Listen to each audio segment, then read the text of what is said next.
Interstate 580, northbound and southbound, was completely closed in the area of the Oakland Zoo as pooling floodwaters made safe transit impossible.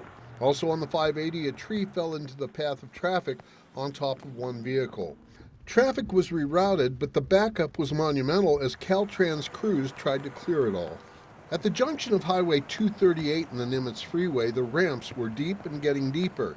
Highway 101 near South San Francisco's Oyster Point was completely shut down for many hours both ways as heavy rain and a high bay tide made the road an impassable submarine. San Francisco airport passengers returning home from the holidays had yet another major obstacle to overcome. Many other places in San Mateo County and San Francisco had issues.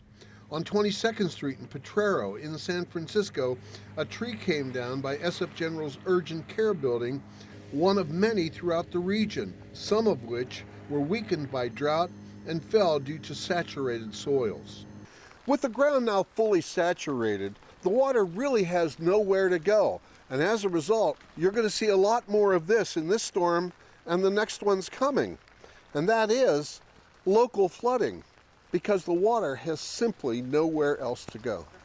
This is the first one since about 1969, the last big flood we had. In San Leandro, Chapel Circle flooding surprised everyone, even a man who's lived here all his 69 years. This is the worst. It flooded maybe 4 or 5 times. The CHP's computer dispatch site lists all current road-related problems. This includes everything from traffic accidents to flooding, to rock and mudslides, to high winds, as well as vehicle or roadside fires, hazmat spills.